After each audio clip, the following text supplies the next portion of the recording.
Rogi. Oke, terima kasih. Tumben Saudara Nusron tumpul ke saya malam ini. Tumpul. Saya apa tadi ya poinnya? Sampai lupa ya. Nusron tadi memaparkan sejumlah kasus. Tapi problem kita bukan mengevaluasi kasus itu. Karena setiap orang bisa tambahkan, bisa kurangkan kasus itu. Problem kita hari ini adalah membuktikan bahwa jaminan terhadap keadilan itu diterima oleh semua orang. Itu soalnya. Supaya lebih netral, coba bukan kita yang evaluasi hukum kita hari ini. Kita pakai kacamata luar. Di audit secara eksternal, sama seperti akuntansi. Audit eksternal itu jauh lebih bermutu daripada audit internal. Kalau kita audit eksternal, kita pakai misalnya teropong dari lembaga-lembaga hak asasi manusia internasional. Yang menemukan bahwa indeks demokrasi kita, Junto Indeks Hak Asasi Manusia, turun. Sekarang kita bertanya, bukankah dipromosikan ada penegakan hukum? Kalau ada penegakan hukum, seharusnya indeksnya tidak turun. Jadi kalau terjadi paradoks itu, ada penegakan hukum tetapi indeks demokrasi kita turun, artinya penegakan hukum itu otoriter. Kan itu cara mudah untuk membaca hukum tuh. Kalau ada penegakan hukum dan indeks demokrasi kita naik, artinya hukum itu hukum yang demokratis, Saudara Nusron. Nah contoh ini juga bisa dipakai untuk kasus yang lain. Mengapa misalnya World Bank menegur pemerintah Indonesia dalam soal infrastruktur? Karena ada kontrak swasta yang dibatalkan karena BUMN masuk tuh. Kan itu nggak fair. Jadi dari kacamata luar, cermin luar kita tahu kita punya masalah. Karena itu ditegur. Nah teguran internasional itu pasti tidak ada urusannya dengan pilpres. Karena itu semata-mata untuk memperlihatkan kalau Indonesia wajah hukumnya berat pada perintah penguasa, maka investasi punya ketidakpastian. Kalau hukum Indonesia itu berat pada penghukuman soal-soal yang remeh-temeh, itu artinya ada pelanggaran HAM. Nah itu yang tadi saya mau terangkan pada Saudara Nusron bahwa kita mau lihat ini sebagai satu keseluruhan dari mental hukum kekuasaan tuh. Jadi secara umum orang melihat bahwa di istana terjadi black market of justice. Entah itu untuk urusan apa. Tetapi kita bisa marah kalau udah berapa banyak cermin yang dipecahin oleh Nusron dan kawan-kawan karena diperlihatkan wajah buruk dari hukum. Kita bisa pecahin cermin itu, tapi cermin internasional juga bisa pecahin. Ada jauh di sana. Nah ini yang mau saya terangkan bahwa ada black market of justice di dalam istana. Tentu Anda bisa tanya apa buktinya itu, sinyalnya macam-macam gitu. Posisi Jaksa Agung adalah potensi untuk berbuat kejahatan. Saya sebut potensi ya, untuk berbuat kejahatan. Karena dia menempel pada kekuasaan. Secara akal sehat kita bisa lihat gejala itu.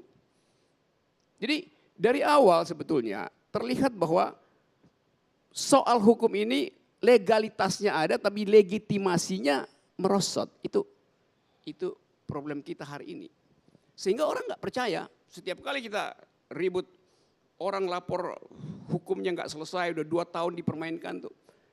Jadi jalan pikiran ini yang mau kita bereskan sebetulnya tuh. Soal Ahmad Dhani misalnya, orang ngomong cuman idiot lu. Sama seperti kita bilang lu cebong, lu kampret. Kuya, ngehek lu. Hal yang dikeluarkan secara ekspresif pada keadaan tertentu, bukan dengan intensi. Itu kena hukuman kan. Bagaimana akalnya menghukum orang yang karena semacam reaksi membela diri dia keluarin itu tuh. Sama seperti Anda tangkis gerak tak sadar, mengucapkan idiot itu gerak tak sadar. Ngapain dicarikan delik itu? Jadi apalagi ini tahun politik. Tahun politik itu sebaiknya longgarkan hukum itu tuh. Supaya orang lebih legah untuk berargumentasi di wilayah publik. Namanya tahun politik, ngapain hukumnya terlalu dibikin kenceng? Justru dia menahan kenikmatan orang untuk masuk dalam diskursus politik. Jadi hal-hal semacam itu yang menurut saya membuat orang menilai bahwa hukum kita memang mandek macet. Kasus saya misalnya, berkali-kali teman-teman saudara Geng Nusron ini, kebetulan Nusron rada bagus otaknya malam ini. Yang lain itu marah-marah, saya tersinggung agama saya. Loh, Indonesia itu ada Dewan Gereja Indonesia, ada majelis ulama. Kenapa enggak mereka yang protes? Supaya lebih terasa bahwa terhina atau tersinggung. Jadi buat apa ada lembaga-lembaga itu? Kalau setiap individu ngamuk-ngamuk sendirian, ngapain itu? Soal kerukunan berhenti hanya karena satu individu ngamuk. Jadi saudara Nusron ini tadi saya catat apa tadi ya? Sampai lupa saya nih. Hal-hal semacam ini yang membuat orang nggak percaya bahwa ada semacam pikiran hukum yang utuh pada rejim ini. Kasus yang paling memalukan adalah presiden ditegur oleh menterinya sendiri soal Abu Bakar Basir. Itu kan memalukan bahwa presiden kok nggak ngerti hierarki untuk mengucapkan suatu masalah hukum. Seharusnya dia di belakang layar nanti kalau aparatnya keliru dia yang koreksi. Ini dia dikoreksi oleh bawahannya karena gerasa gursu. Sekarang bahkan dia dikoreksi oleh mic-nya sendiri karena gerasa gursu ngomong. Jadi soal-soal semacam ini yang memperlihatkan bahwa keinginan kita untuk menertibkan hukum itu dibayang-bayangi oleh keinginan kekuasaan untuk mempertahankan arogansinya tuh. Kita ingin legah di dalam upaya untuk menghasilkan demokrasi, menghasilkan negara hukum yang bermutu. Itu berarti kekuasaan harus berada bukan sekedar di tengah, di belakang layar. Supaya ada kenikmatan orang berwarga negara. Enggak semua soal harus diselesaikan secara hukum itu. Yang lebih konyol lagi, setiap kali ada problem dengan hukum, para pembuat hukum bilang pergi ke Mahkamah Konstitusi. Silahkan judicial review. Loh kalau hukumnya bagus pasti nggak akan di judicial review. Dan orang lawgiver itu mesti malu kalau produknya itu di judicial review. Cara Presiden Jokowi bereaksi juga akhir-akhir ini betul-betul memperlihatkan arogansi tuh. Marah-marah. Atau apa kemarin berupaya untuk memperlihatkan tubuh kekuasaan bukan tubuh kenegarawanan. Dan itu membuat orang khawatir apa benar demokrasi kita berjalan. Kalau cara pemimpin mengorganisir tubuhnya sendiri itu memperlihatkan arogansi dan bukan toleransi itu. Jadi saudara Nusron, saya kira bagus malam ini kita bikin semacam evaluasi bahwa ada banyak sebetulnya kekacauan hanya karena ketidakpahaman terhadap dalil-dalil dasar bernegara tuh. Soal yang tadi baru soal presiden marah-marah atau bukan marah atau kaget kenapa harga tiket naik. Ngapain kaget? Negara itu adalah pemegang saham Pertamina. Kok kaget bahwa Pertamina memonopoli perdagangan aftur? Kan orang berpikir ini presiden nggak ngerti hierarki perundang-undangan apa? Kenapa dia mesti kaget? Jadi begitu banyak soal dipertontonkan pada kita justru di tahun-tahun yang paling kritis, yaitu tahun pergantian kekuasaan tuh. Nah mental hukum semacam ini yang terus-menerus saya kritik. Saya mengkritik mental hukumnya itu. Soal lain, soal menurut saya kata yang paling menimbulkan kebencian hari ini adalah kata ujaran kebencian. Kata ujaran kebencian itu udah jadi kayak momok. Sehingga justru menimbulkan kebencian.